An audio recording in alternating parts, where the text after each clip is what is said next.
pinakadelikadong nilalang sa ilog. Yo, what's up guys? It's Clark TV here. Napaisip ka na rin ba kung anong mga nilalang ang naninirahan sa ilalim ng mga ilog na kadalasang nadadaanan natin? Sa unang tingin ay kalmado lang ang mga tubig ng mga ito na para bang wala itong dalang panganib. Dahil hindi lang sa kailaliman ng dagat matatagpuan ang mga pinakadelikadong hayop. Mula sa katakot-takot na pirana hanggang sa mga dambuhalang predators. Alamin natin ang mga pinakadelikadong nilalang na naninirahan sa ilog. Number 9. Nile Crocodile. Halos lahat siguro sa atin ay may takot sa mga carnivorous na buhaya.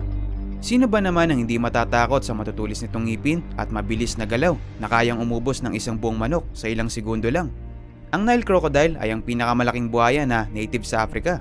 Kaya nilang umabot sa maximum na haba na 20 feet at bigat na 1,650 pounds o 748 kilograms. Pero ang average na haba at bigat nito ay kadalasang naglalaro sa 16 feet at 500 pounds o 227 kilograms. At dahil tinuturing na apex predator ang mga ito, ibig sabihin nasa tuktok sila ng food chain sa kanilang natural habitat. Kaya nilang magstay sa ilalim ng tubig ng hanggang 2 oras dahil sa mataas na level ng lactic acid sa dugo nila.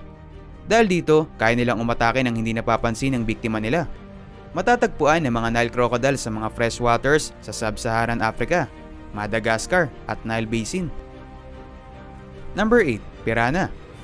Hindi makakaila na ang mga piranha ang isa sa mga pinaka-nakakatakot na nilalang sa Amazon River.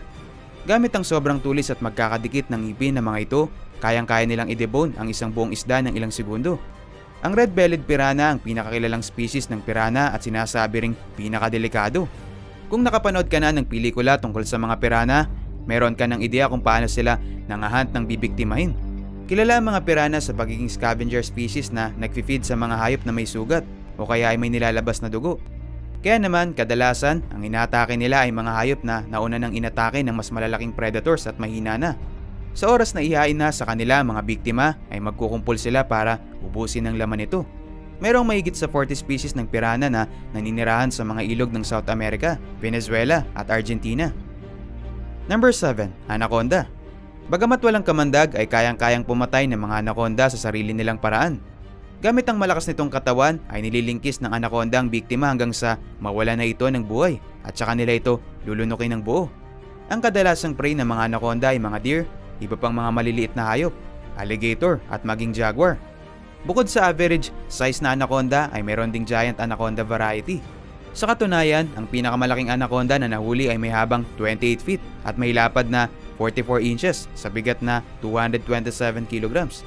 Matatagpuan ang mga anaconda sa mga ilog at swamps sa mga tropical rainforest ng South America. Bagamat mayroong reputasyon ang mga anaconda bilang man-eater ay sobrang bihira lamang na may balitang may napatay o kinain ng mga ito. Number 6. Electric eel. Alam natin na delikadong pagsamahin ng tubig at kuryente.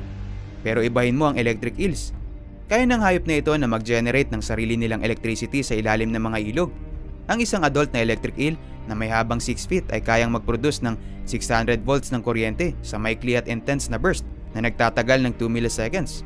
Mas malakas ang voltage na ito ng 5 times kumpara sa isang standard na wall socket. Nanggagaling ang electric charge na ito sa kanilang muscle cells na siyang nag-generate ng mga currents. Constant ang pagdi-discharge nila ng 10 volts ng electric charge na ginagamit nilang radar sa ilalim ng tubig. Nag-emit din sila ng malaking voltage ng electricity kapag nakakaramdam ng panganib na siyang dahilan ng ilang reports ng human fatality. Ang emission na ito ay pwedeng mag-cause ng pagka-paralyze at heart failure sa tao.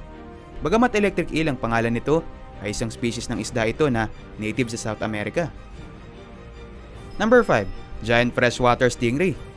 Isa na siguro sa pinaka-nakakatakot na senaryo ang makatapak o maka-encounter ng stingray habang nasa ilalim ng tubig. Kilala ang mga giant freshwater stingray bilang masters of disguise.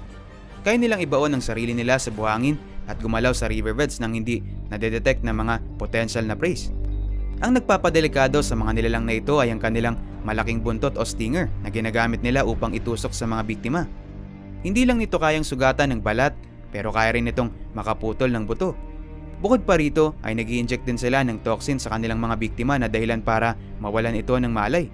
Mayroong malalakas na pa nga ang giant freshwater stingrays na kayang durugin ng pinakamatitibay na seashells. Ang pinakamalaking nahuling freshwater stingray ay may habang 16.5 feet long at may bigat na 1,200 pounds o 544 kilograms.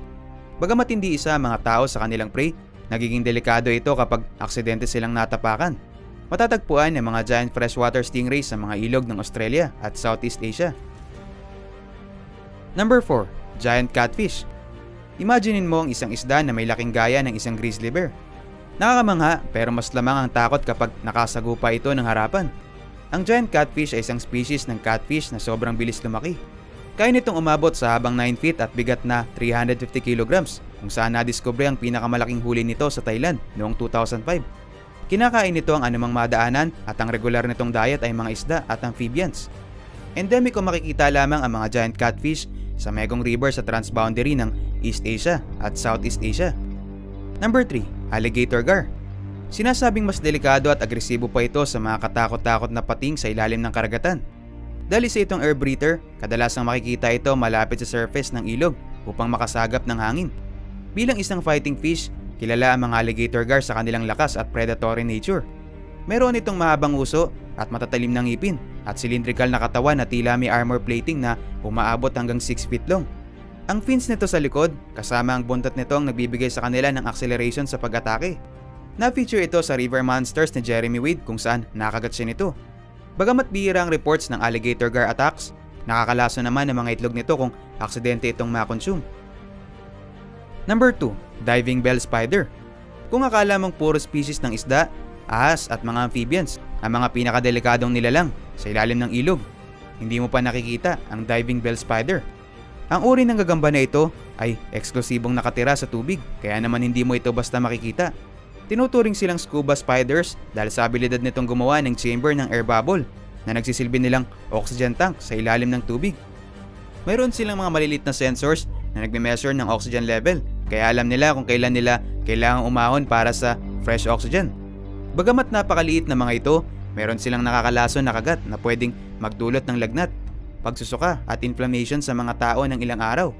Matatagpuan ang mga diving bell spiders sa ilog, lawa, ponds at streams ng mainland Europe at Northern Asia. Number 1. Snakehead. Ahas na, isda pa. Meron silang matatalim at patusok na mga ngipin na nakaline up sa kanilang lower jaw. Binebend nito ng hugis S ang sarili at ginagalaw nito ang ulo kapag inaatake ang biktima. Kaya nitong lumaki hanggang 6 feet na may bigat na 8 kilograms. Pero ano ang nagpapadelikado sa mga snakehead fish? Ito ay ang pagiging invasive nila, lalo na kapag napunta sa bagong ecosystem. Isa silang malaking ecological threat dahil kaya nilang ubusin ang isang buong species ng native fish sa isang ilog. Bukod pa rito ay mabilis silang magparami at mabilis silang mag-adapt sa bagong environment dahil kaya nilang huminga sa lupa at gumapang. Kaya rin nilang mag-produce ng 150,000 na itlog sa loob lang ng 2 taon. Dahil dito, ginawa ng ilegal ang pagkakaroon ng snakehead sa iba't ibang states sa US simula noong 2002. Native naman ng mga snakehead fish sa Southeast Asia, India at Vietnam. Ikaw, alin sa mga itong nakita mo na? Comment down below yung masasabi mo para malaman din namin. So once again, this is Clark TV and I will see you guys on my next video. Peace out! 5 lugar na hindi mo dapat puntahan. Ano kaya ang misteryo sa likod ng 5 lugar na ito? Paano naging mailap sa tao at bakit nga ba walang nagtatangkang puntahan at makita ang mga ito? Number 4. Isla ng North Sentinel. Ang naturang isla ay sinasabing tinitirhan ng mga katutubong kung tawagin ay Sentineles